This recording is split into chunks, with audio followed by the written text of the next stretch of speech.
자, 제 137차 원내대책회의를 시작하겠습니다. 홍영표 원내대표의 모두 발언 있겠습니다.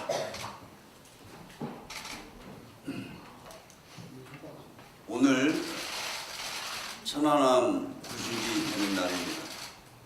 2010년 서해상에서 안타깝게 순국한 천안함 장병 46명과 구조 도중 순직한 한주 고 준이의 헌신과 희생을 되새겨 봅니다. 정부 여당은 천안함 46 용사의 숭고한 희생을 결코 잊지 않겠습니다.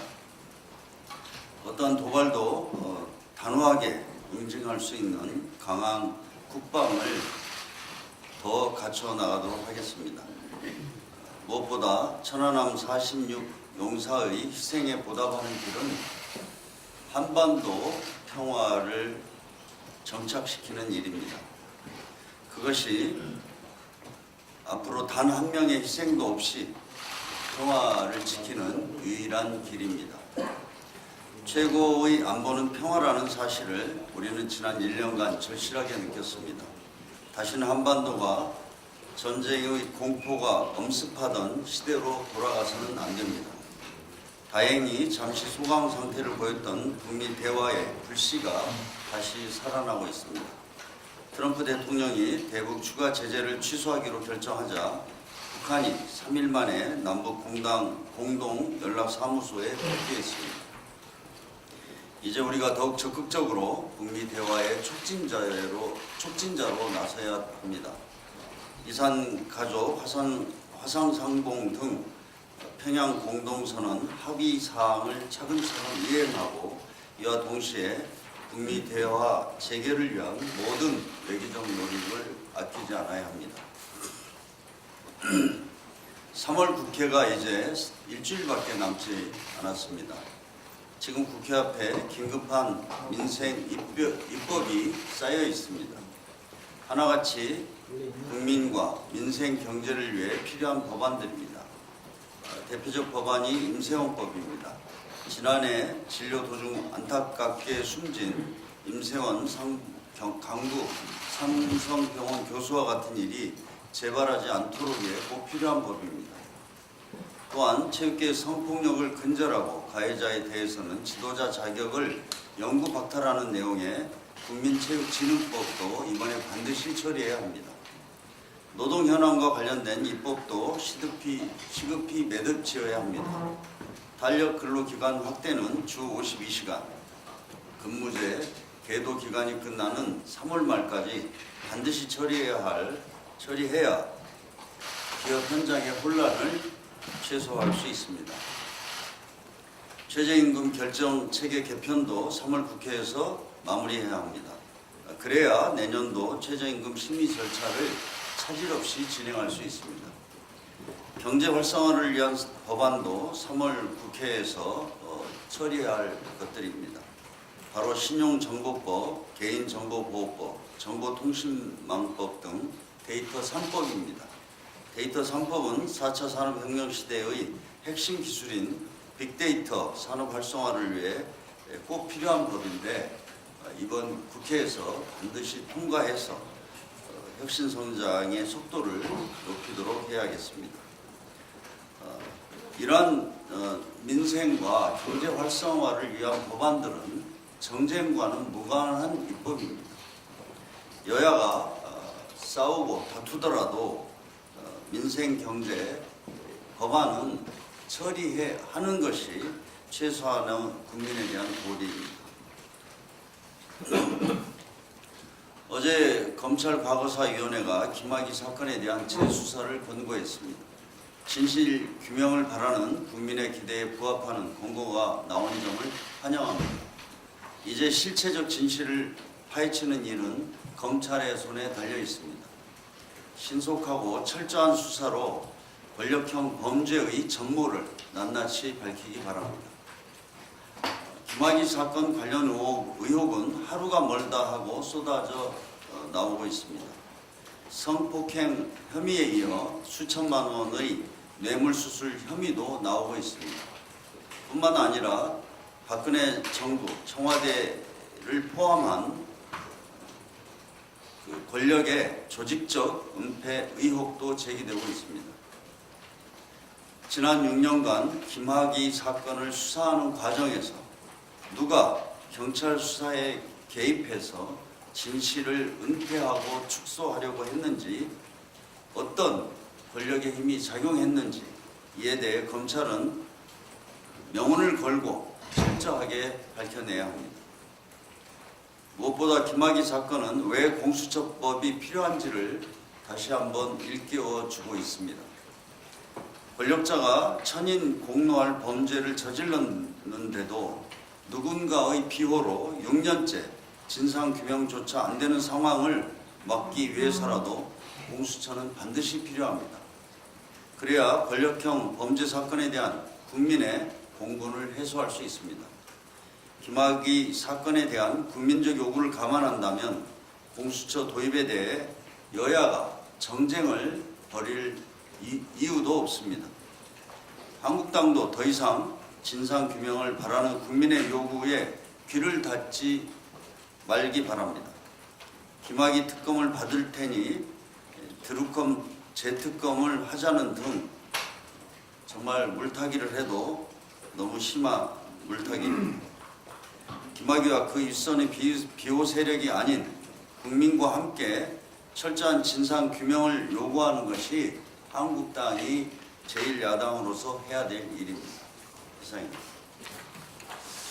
예, 천안함 폭침 구중이가 되는 오늘 든든한 안보, 단단한 평화가 꼭 필요하다는 생각을 다시 한번 하게 됩니다. 자, 다음은 조정식 정책위원장의 발언이 있겠습니다.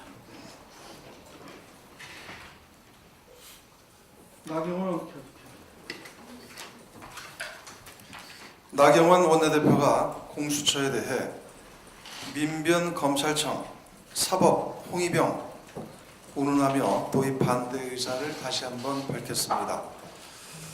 황당한 주장이 아닐 수 없습니다.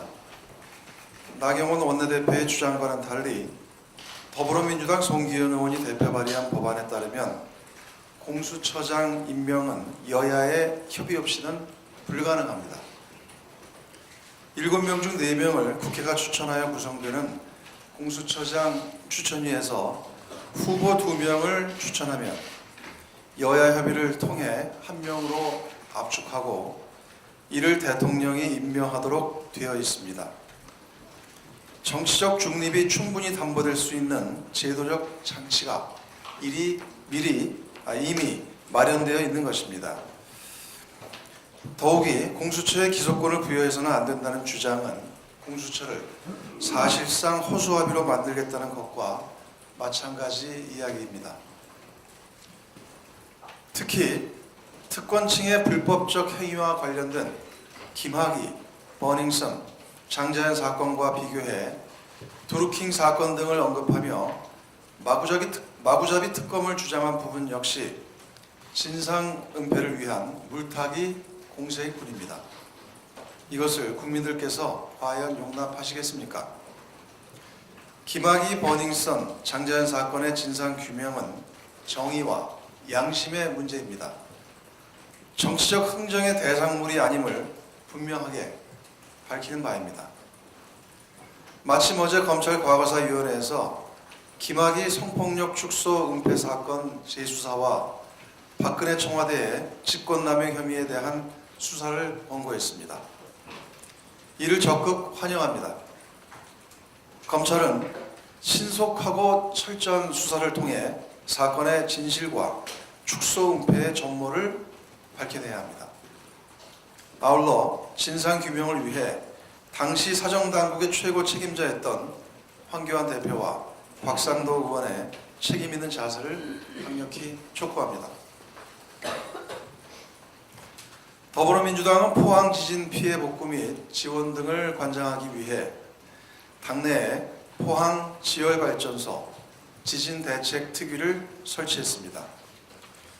특위위원장으로는 국회 산업중기위원회 간사이자 정책위 제4정조위원장인 홍일학 의원이 임명됐고, 아울러서 피해 지원을 효과적으로 뒷받침하기 위해 연관 상임위 간사들과 경북도당위원장 및 지역위원장을 특위위원으로 선임할 예정입니다.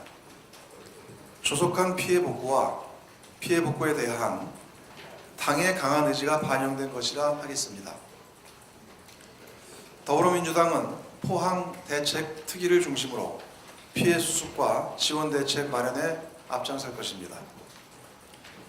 지열 발전에 따른 촉발 지진이라는 전무후무한 재난 상황을 감안해 지역 상황에 대한 면밀한 점검과 함께 필요한 모든 수단을 동원하도록 적극 검토하겠습니다.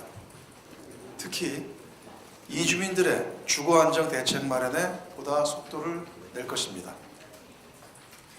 이와 함께 경제성과 안전성에 대해 제대로 된 검증 없이 무리하게 사업이 추진된 배경 또한 세밀하게 살펴볼 것입니다. 이와 관련해 산업자원부가 공익감사를 청구했고 국민감사 또한 제기됐습니다. 감사원 등 관계기관이 조속히 진상규명에 나서줄 것을 촉구합니다. 이번 주 중 첫 회의 개최를 시작으로 특위가 본격적인 활동에 들어가게 됩니다. 오랜 기간 큰 고통을 겪고 계신 포항 지역 시민들께서 하루빨리 일상의 삶으로 돌아가실 수 있도록 더불어민주당은 보다 책임 있는 자세로 최선의 노력을 다할 것입니다. 예, 다음은 한정혜 정책위 수석부의장 발언 있겠습니다. 네, 공수처법은 주로 여당을 대상으로 한다. 야당이 반대하는 속을 모르겠다. 이 발언은 자유한국당의 상임 고문인 이재호 전 의원께서 특정 방송에서 한 이야기입니다. 본인이 국무위원을 해봤더니 검찰이 현직 권력에 해당되는 여당의 경우에는 수사를 덮기도 하고 축소하는 경우도 허다하더라. 그렇기 때문에 고위공직자들은 특별기구가 별도로 조사를 해야지만이 부패를 없애거나 줄일 수 있다라고 하는 발언입니다. 공수처법은 여야를 대상으로 합니다만 주로 정무직에 해당되는 고위공직자를 수사 대상으로 하기 때문에 당연히 현재 정권이 임명하는 사람들이 대상이 될 수밖에 없습니다.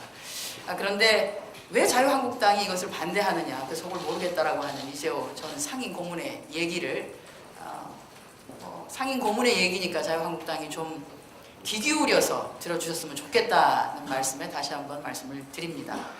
만약에 우리 여당이 이것을 주장해서 속이 좀 상당히 불쾌해서 그렇다, 반대를 위한 반대를 해야 되기 때문에 여당이 제안한 것이라서 우리가 못하겠다라고 하실 것 같으면 저희가 아무 말도 안 하겠습니다. 지금이라도 자유한국당발 공수처 대안을 마련해 주시기를 간곡히 부탁드립니다. 이상입니다. 예, 고맙습니다. 다음은 안규백 국회 국방위원장의 현안 관련 발언 있겠습니다. 네, 5년 전 원내 수석일 때 이 자리에 앉아보고 한 5년 만에 앉아봤습니다. 네, 국방위원장 안규백입니다. 지난 22일 서해 수호날 기념하는 자리에 다녀오는 가운데 국회로에서부터 들려오는 소식에 황당함을 금할 수가 없었습니다. 바로 자유한국당 국방부 장관 해임 건의안에 대한 관한 것이었습니다. 여야를 막론하고 서해 수호날 행사에 함께한 모두는 엄숙하고 무거운 가운데서 우리 바다를 지키다 돌아가신 55분의 넋을 기렸습니다. 하지만 자유한국당은 제1야당이라는 엄중한 지위에도 불구하고 조국 영예를 수호하는 과정에서 사나한 용사들을 기념하는 날마저 무책임한 정쟁의 기회로 삼고 말았습니다. 지난 정부 10여 년 동안 남북 관계는 절망이었습니다. 우리는 절망을 희망으로 바꾸기 위해 무너진 남북관계를 반석 위에 다시 올려놓기 위해 그리고 한반도의 항구적 평화와 북한의 완전한 비핵화 실현을 위해 폐허 위에 벽돌을 한 장 한 장 쌓는 그런 심정으로 남북 당국 간의 9.19 군사 합의를 맺는 한편 남북, 북미, 한미 등 전방위적인 외교적 노력을 계속 전개해 왔습니다. 남북 관계는 때로 정체와 어려움을 겪었지만은 그때마다 거듭거듭 진전해 오고 이것을 우리 역사가 보여주고 있습니다. 이른바 많은 접촉의 양적 변화를 통해서 확대를 통해서 질적 변화의 생산을 가져왔다고 봅니다. 북한이 거듭된 도발은 물건이거니와 색깔론과 극단적 대결주의를 앞세운 지난 정권이 남북 사이의 신뢰를 송두리 채 물었음에도 불구하고 이대한 국민은 정의와 평화를 향한 발걸음을 멈추지 않았던 것입니다. 본의원은 집권 여당의 국회의원에게 앞서 국민 한 사람으로서 야당다운 야당이 국정을 한 축으로 바로서기를 바랬습니다. 10년의 실정과 국정농단의 주범으로 국민으로부터 버림받았지만 깊은 성찰로 자신을 돌아보고 굳센 야성으로 무장하기를 바랬습니다. 견제와 비판 그리고 토론 속에서 비로소 민주주의를 꽃피기 때문입니다. 많은 국민들의 바람이 본 의원과 다르지 않을 것입니다. 그러나 자유한국당은 계속해서 국민의 기대를 외면하고 있습니다. 이번 국방부 장관 해임 건의안은 자유한국당이 국정의 한 축으로 설 의사가 없음을 만천하에 드러내는 것이나 다름없다고 생각합니다. 지난 20일 대정부질문 당시 정경두 국방장관은 남북 간 서해상에 있었던 사건들에 관해 북한의 도발로 인한 충돌이라고 분명히 말한 바 있습니다. 그럼에도 장관의 말꼬투리를 잡아서 무려 해임 건의안을 제출한 것은 도대체 어느나 정당해 보이는 행동이며 인식입니까? 반대는 야당의 특권이고 야당은 야성의 덕목입니다. 하지만 어디까지나 국가와 국민을 위한 것일 때 그렇다는 것입니다. 야당의 반대는 근거 없는 해방에 그치고 그 성격이 야성이 아닌 광기로 흐를 때 야당의 발언은 국익을 해하고 국민을 위협에 빠뜨리고 맙니다. 자유한국당 형태를 보십시오. 자유한국당은 의석수 113석의 제1야당이라는 지위를 이용해 문재인 정부의 모든 정책을 거부하고 국정의 난맥을 이끌고 있습니다. 한반도 평화의 한 획을 그은 4.27 남북 정상회담과 후속 조치를 비판적으로 보완하고 발전시키기보다 비난하고 깎아내리기에 급급하고 있습니다. 적극적인 제안으로 대동강의 기적을 이루자던 한 의원은 제1야당의 원내대표로서의 교섭단체 대표연설이라는 귀중한 시간을 대통령을 모욕하고 철진한 색깔론을 부활시키는데 써버리고 말았습니다.